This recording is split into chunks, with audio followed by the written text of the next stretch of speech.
The following is a production of Learfield Sports. I know I sound like a broken record, but the Wisconsin Badgers played well enough to win both games last weekend at Penn State. I'm Brian Posick, the radio voice for Wisconsin hockey. The Badgers on the road again this weekend at Ohio State. We'll preview that series and more with head coach Mike Eaves coming up. Wagner there. Now here's a chance. Wisconsin's Hughes scores! Second straight game. Cameron Hughes lights the lamp. Badgers, Hughes tried to force a pass. Picked it up. Big kick save by Musico. Backhand shot. Hughes scores! Oh, what a play by freshman Cameron Hughes. Got the original shot, followed his shot, and lifted a backhander over the left pad of Musico. Cameron Hughes 2, Penn State 1.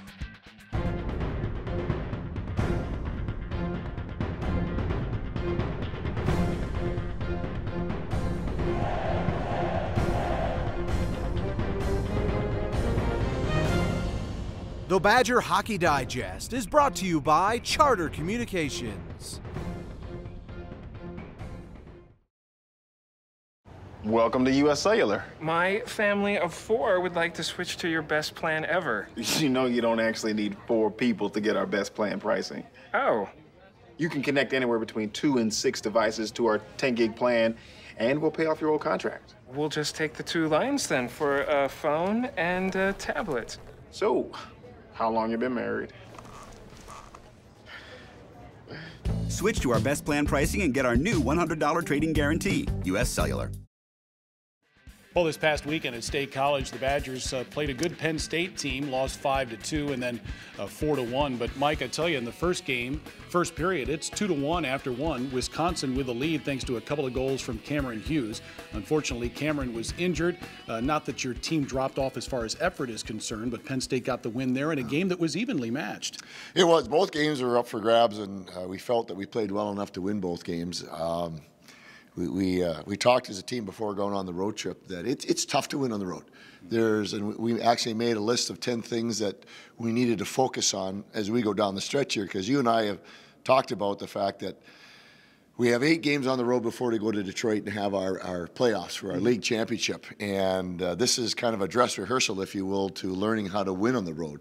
So we sat as a team and we made this list up, and it was our first run at it in terms of let's match ourselves up after the game and see how we did. And in a lot of areas, we did the things we needed to do, but not in enough areas. So after the game on Saturday, that was a tough loss. I mean, it's halfway through the third period, and we feel like we've tied the game up. It was disallowed, then they get a third goal and a late power play goal. But after the game, it was kind of, okay, let's just regroup here a little bit. And we kind of talked in general terms. And then watching the game on Sunday, I was disappointed in some of the things that we did. We played very well in the areas that we talked about at times. I mean, outstanding. And then there was times we did some things that were just so fundamentally wrong that you wonder, how can we do those things? And you can see that, on the road, when a team's at home, they play with great bravado. They're tough, they go to the corners, and that's the way you have to learn to play when you're the visiting team. And it's hard to go into somebody's camp, and steal something that they figure is theirs. So, it was a tough video session, and matter of fact, yesterday, I didn't talk to the forwards about the video. We're going to look at it today. I needed another day to kind of simmer down and look at it. And we have to move forward from here, and I think this group will. The thing that you saw on the weekend is that for the 60 minutes that we played, we didn't drop our effort level. Some of the stuff was execution. Some of the stuff was smarts, but the effort was there the whole weekend. Yeah, and you had to overcome a few things, too, including Cameron Hughes' injury, so you're shuffling lines a little bit, and they came out and gave you all they had. Well, that's one of the things you have to solve the riddle on the road, if you will. And with Cameron being out, it threw off our lines and our chemistry, and we had to try new things, new combinations, new power play. So there was another ball that we had up in the air that we had to try to handle. Yep. Well, Cameron Hughes suffered an upper body injury, but there's some hope that he could play this weekend in Columbus against Ohio State. We saw another freshman score his second goal as a Badger, Adam Rockwood. We'll hear from him in just a moment on the Badger Hockey Digest. We'll be making a traditional octopus salad, drizzled with some olive oil and topped with a dash of salt and pepper.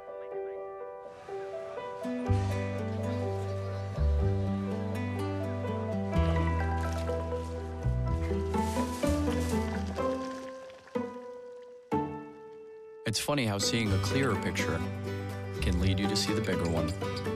Get the most HD channels and the fastest internet on the most advanced fiber network. Charter Spectrum. Where will it take you? Some call it a miracle. Others call it science. But for those who've needed a kidney transplant like Kelly Krager, they simply call it a new lease on life. For nearly 5 decades, UW Health and the University of Wisconsin have been national leaders in the field of kidney transplant, providing a new life for recipients and assuring a normal life for living donors. Miracle? Science? Maybe it's a little bit of both. UW Health. Remarkable. The lone goal the Badgers scored on Saturday at Penn State was from freshman Adam Rockwood, only his second goal of the season, and I found it hard to believe he's only had 16 shots on goal all year.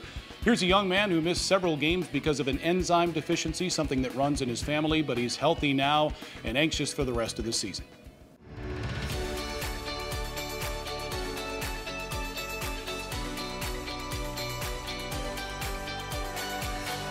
After missing a few games and having to be hospitalized as well, seems like you're back in good health and no issues now?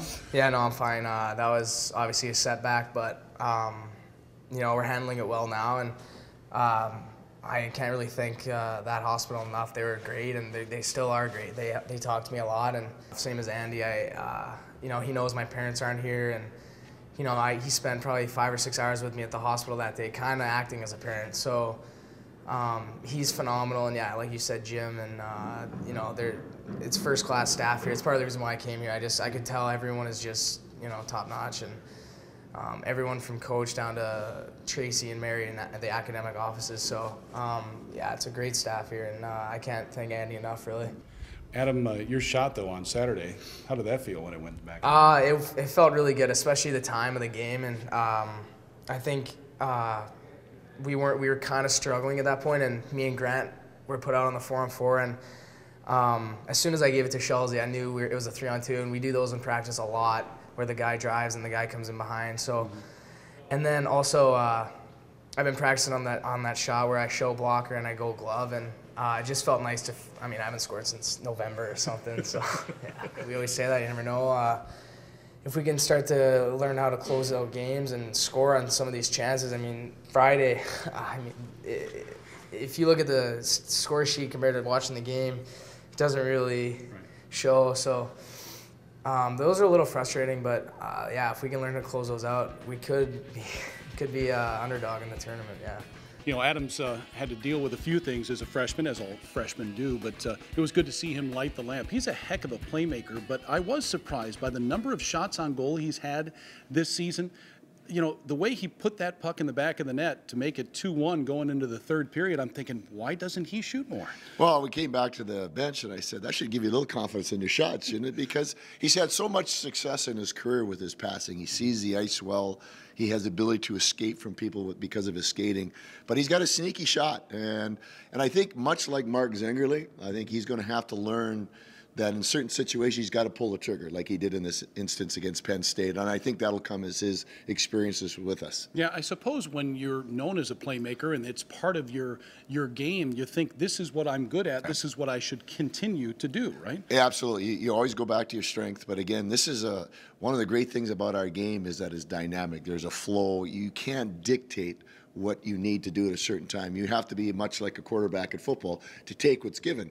If your receiver over here is covered, then you have to find another receiver. So in hockey, if your teammate is taken away and there's the goalie and you have the puck, you got to shoot. Right. So I think that'll come. It did with Mark as he grew with us, and I think Adam will have the same growth. All right. Aiden Cavallini almost had his first goal as a Badger. Would have been a big one because it would have tied the game at 2 on Saturday night. From what I understand, the call was correct. Maybe the stick was a little bit high, but you know, he brings good energy to that line, and we saw that from Jason Ford and Matt Poppy as well. They were good for us on the weekend, and I thought especially on Saturday, I think it was one of their better one of our better lines, and you hit it on the head. They played with energy. They crashed and banged, and they created scoring chances and multiple scoring chances, and that was very much a positive for us. All right. It's Ohio State this weekend in Columbus. Actually, the Badger men are traveling with the Badger women because Mark Johnson's club plays Ohio State as well Friday and Saturday. That'll be interesting. It will. I think from an administration standpoint, I'm sure administration would love to do it more often just because of the fact that it saves on the flight that we have to take. But there are very few schools that have 2 rings rinks that the men and women can play near the same time. So this is a very unique situation. It'll be fun to see how it works out. But one thing's for sure, the administration's happy because we save a few bucks flying together. Yeah, and the Badger women, good for them, have locked up a top 2 seed in the WCHA playoffs. So Ohio State, Steve Rawlich's club, it's a team that has been struggling. It's had a lot of injuries, but they have talent. Anthony Greco, Tanner Fritz, Nick Schilke, Nick Odo, forwards. And Christian Fry, their goaltender, was good against Wisconsin last year, although you beat him in the Big Ten Tournament Championship game. And whenever I think of Wisconsin and Ohio State getting ready for this weekend, I think about that title game in St. Paul. That was a thrill. Well, it was. That's the last time we saw them. And we've both had our challenges this year. And I think both of us are probably saying the same things to our team, is that, you know what? This is another opportunity to get it going. We want to be playing our best hockey at the end of the year. So I think there'll be a lot on the line here. Both teams trying to get it going, trying to get ready for Detroit, and it's going to be a great matchup. Yeah, and they lost a couple of key cogs too. Ryan Dzingel, Max McCormick. You lost a lot more, but it's tough to replace high-scoring forwards like those two. It is, especially when you bring young freshmen in. It doesn't happen very often. You know, Jack Eichel is one of the rare cases. We haven't seen that since the young man at Maine, Paul Correa. Thank you very much. And so, you know, it's tough to replace with freshmen. They got a bunch coming in. We got a few more. But you know what? The fun thing about our freshmen, they're getting better. They're moving in the right direction. All right, Mike, thanks for your time. Good Thanks, luck Brian. this weekend. That's Badgers head coach Mike Eaves. Wisconsin and Ohio State face off at 5:30 Friday night, 6 o'clock Saturday night Central. Both games on the Badgers Sports Network if you'd like to listen on the radio. Also Friday on the Big Ten Network and televised Saturday by the American Sports Network. For Mike Eaves, I'm Brian Posick. Thanks for watching the Badger Hockey Digest.